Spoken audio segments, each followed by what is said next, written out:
Hello, Andres. Hello, Bartusz. You have to go to Spain to meet. We are not far from each other. Well, we're supposedly neighbors, we're supposedly close, but there's still a lot of work, a lot of training, a lot of driving. And to sum up, less and less time for a private life. First of all, a lot of changes from what I see.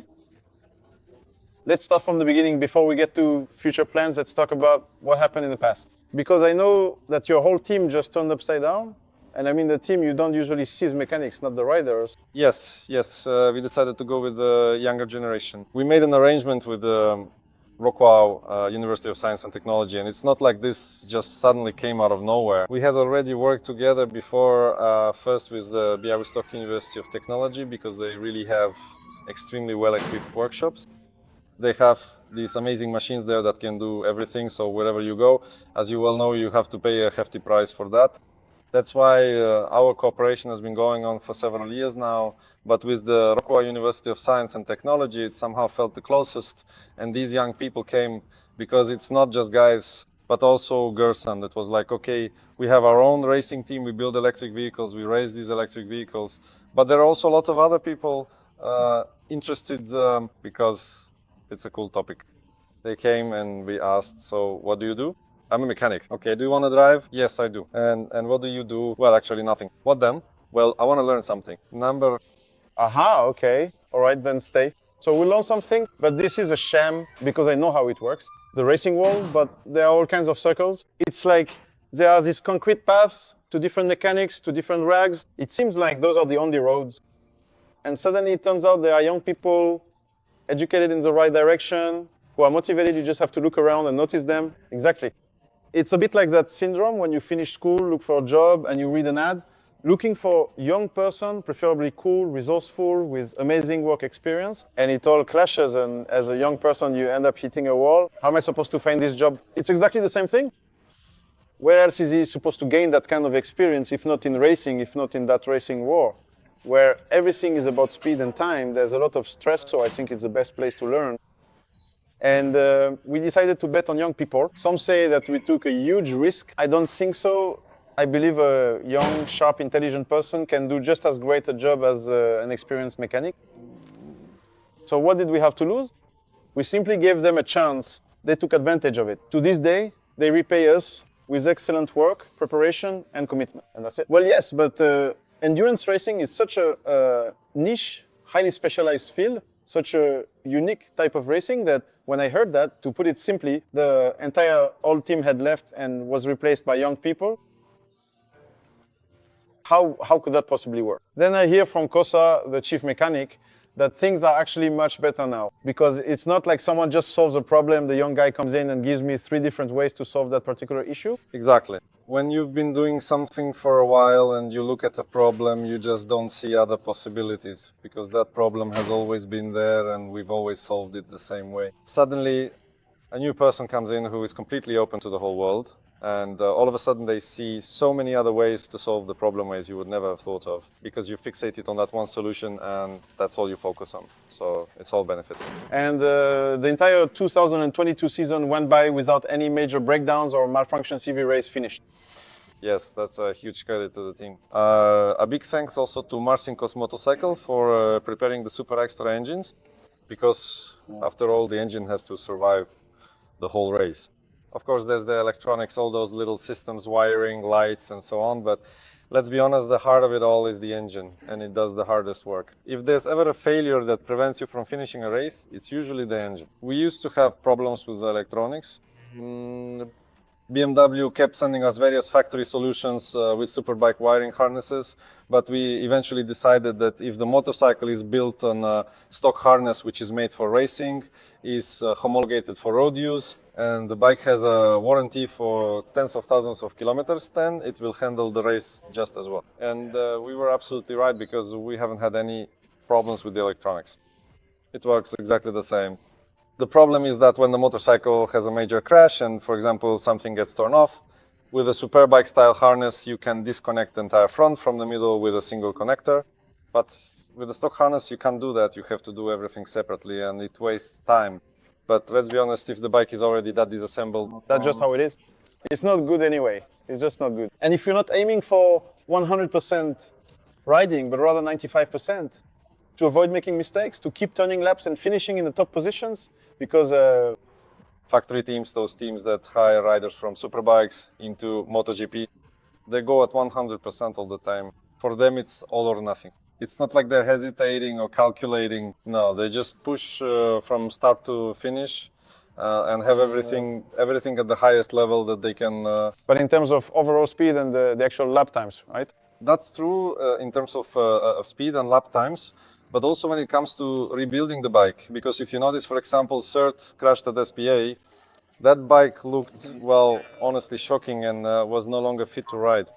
And 15 minutes later, the rider gets on and rides out, and the bike looks brand new. So they really have everything perfected to a high degree.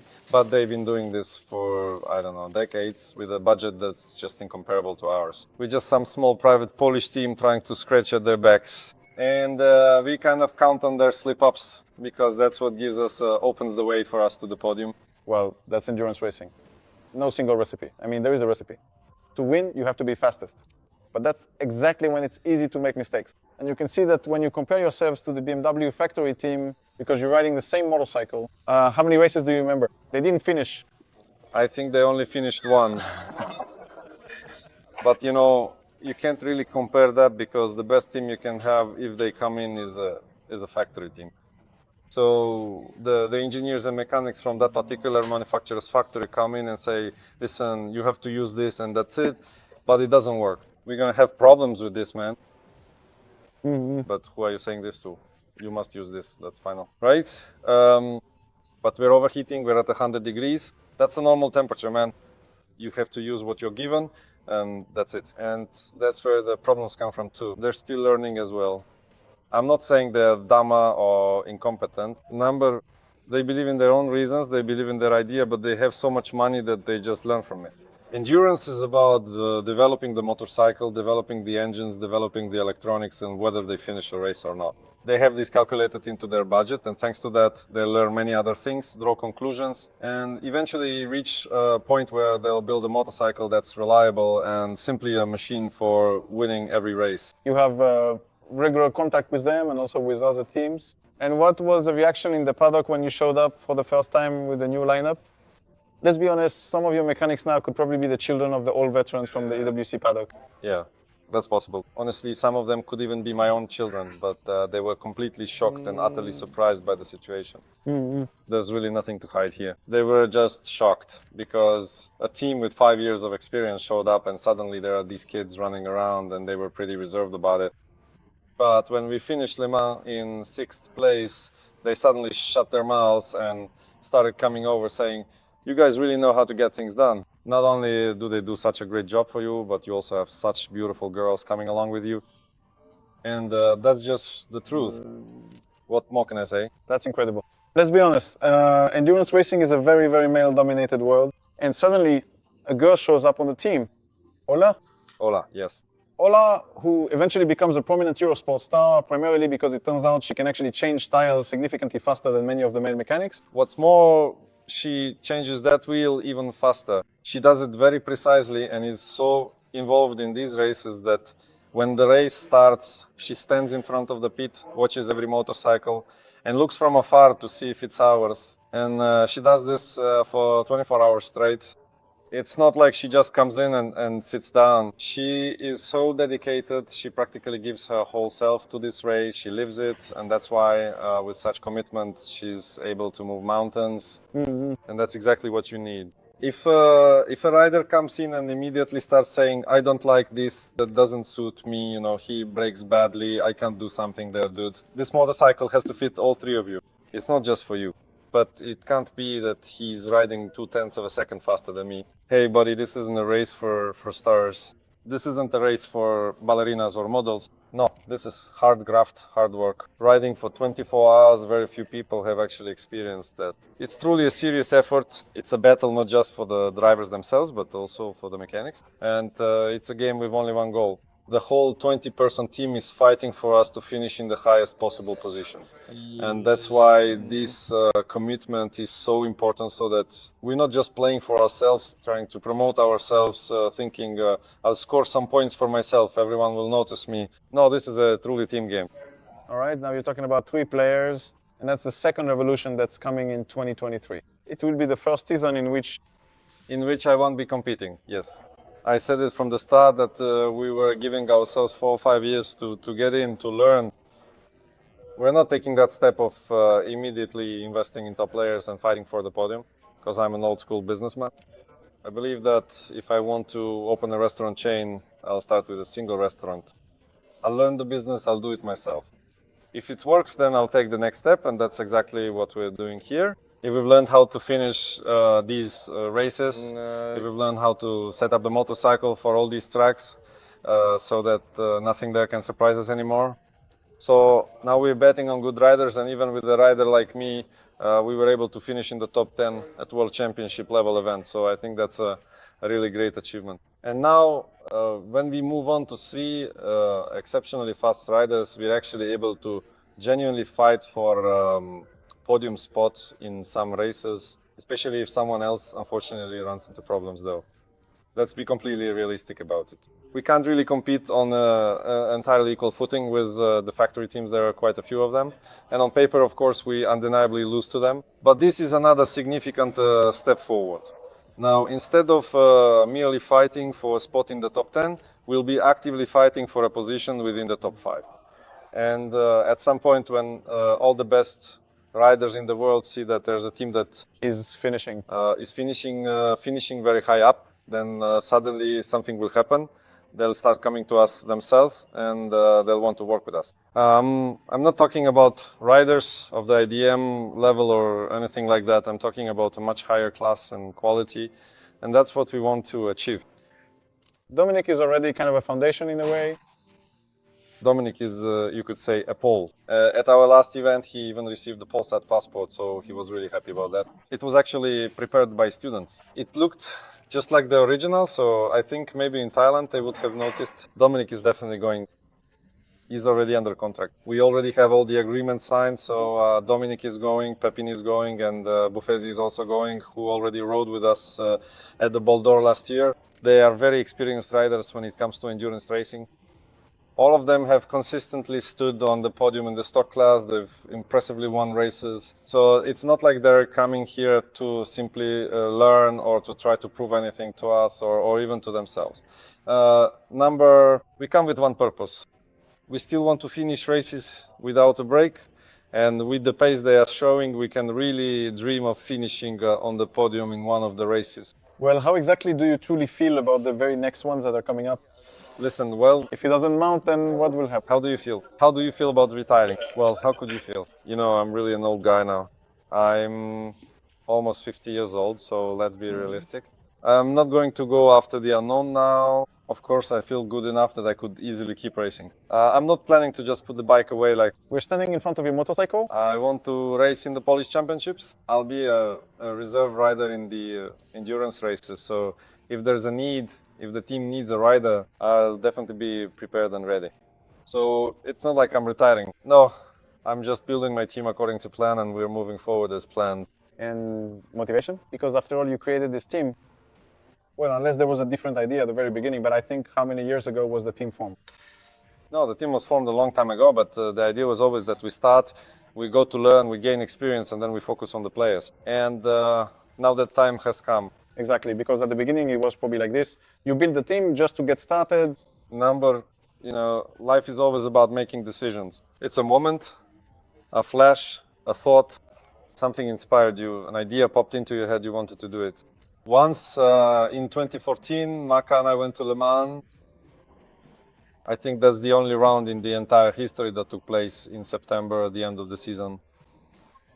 And when I got there and saw what was happening, I said, no way, I absolutely have to come back here. There was absolutely no doubt about it.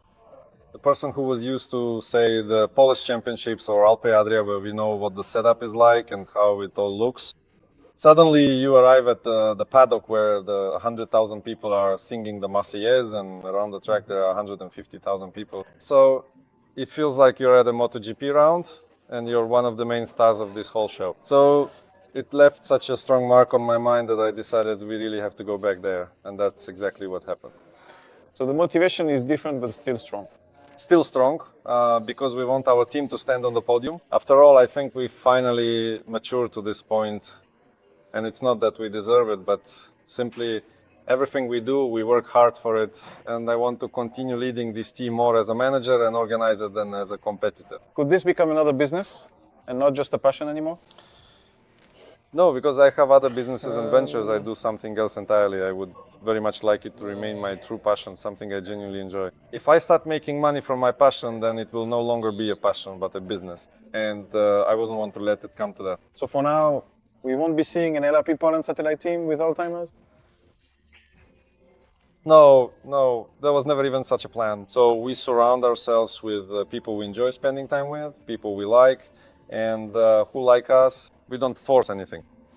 If we're pursuing our passion and our dreams, we want to do it with people from whom we can draw a lot both joy and good energy, not just with people with whom we want to build a business, because business has never been good for self-fulfillment, relaxation, or enjoying life. All right then, good luck. I hope that, obviously it's going to be fine. It will definitely be interesting. These are endurance races. It's always interesting. That's true. That's true. I definitely need to set up a meeting with Kosa because your team, this new lineup, is a whole topic in itself. I think everyone will want to get to know these people better. I hope we'll manage to talk to them before the season starts. To introduce these profiles, we're planning tests at the end of February. We have 3 different types of rear swing arms to test. Plus, we are preparing a little jam, but I can't reveal it yet because it's still in the works. But there will be changes when it comes to suspension tuning and the suspension itself. But as for the company and so on, it's still too early, and we have a lot of things to test. Because in the 2022 season, when it was 40 degrees, we had huge problems. When it was 20 degrees, we were faster than everyone else, so we just need to figure out why that was and draw conclusions before the season, which is about to start, by the way. This winter is passing by so quickly. All right. Thanks, everyone. Thank you. Thanks. Bold decisions. Thank you. See you again soon. More than just once, I hope.